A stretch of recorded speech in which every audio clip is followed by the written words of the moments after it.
Շոկոլադ, ջիր ու մի քանի այլ սննդամթերք արտադրող մեր որոշ ՓՄԶ-ներ հնարավոր է առաջիկայում ապրանք արտահանեն Շվեդիա, նաև Դանիա։ Այդ ուղղությամբ հայկական փոքր ու միջին բիզնեսի մուտքը հեշտացնող եռամյա ծրագիր է սկսվել։ Նախաձեռնությունը կոչվում է «Բաց առևտրի դարպաս Շվեդիա», իրականացվում է Միջազգային առևտրի կենտրոնի հետ համատեղ։ Աշխատանքների առաջին արդյունքներն արդեն կան, զեկուցեց Եվրամիության պատվիրակը։ Ջրերի, բուսական թեյերի, մուրաբաների արժեշղթայի ձևավորման ուղղությամբ մենք բավականին աշխատել ենք Միջազգային առևտրի կենտրոնի հետ։ Ագրոպարենային ճյուղերից ձկնաբուծության մասով մարտահրավեր է հայկական ձկնային տեսականի արտադրելն ու Եվրամիության շուկա արտահանելը։ ITC-ի հետ համագործակցել ենք նաև հագուստի, տեքստիլի ոլորտում, որը ևս լավ մրցակցային շուկա է, ինչպես ձեզանից շատերը գիտեն։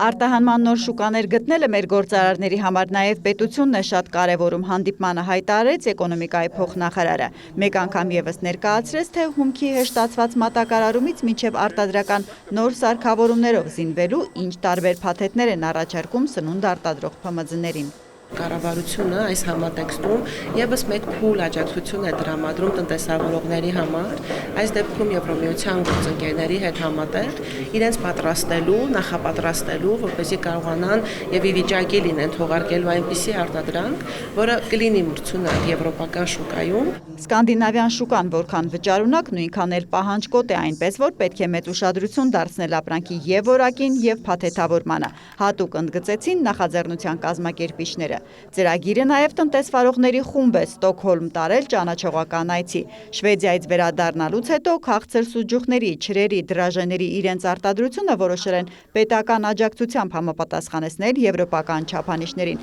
շտաբում են տեղեկացնել Միքսելա ընկերությունից։ Մենք ներկա պահին արդեն սկսել ենք ISO ստանդարտեցումը, որը հենց ինքնին հավաստում է, որ պրոդուկտը կարա ներկայանա եվրոպական շուկայում։ Միջազգային ստանդարտները բարձրարժեք շուկաների նոր դռներ կբացեն Հայաստանի արտադրողների առաջ, թույլ տալով դիվերսիֆիկացնել արտահանումը։ Ծրագիրը քաղաքականությունն ու գործարար ջանքերը կամրջող գաղափար կոչեց Ֆրանսուազ Ժակոբը։ Գրագետ պլանավորված առևտուրը կարող է լավ խթան լինել տնտեսության դիմադրողականության բարձրացման, աճի ու նորարարությունների համար, ասաց։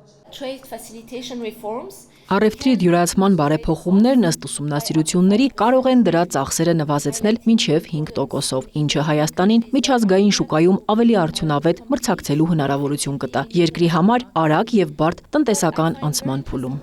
Ծրագիրն արդեն իսկ գնահատել է փոքր ու միջին 20 ընկերության արտադրական կարողություն, ընտրել 17-ին։ Սկսում են նրանց նաև մարքեթինգային աջակցությունը հեշտացնելու արտահանման համար առևտրի շվեդ գործընկեր գտնելը։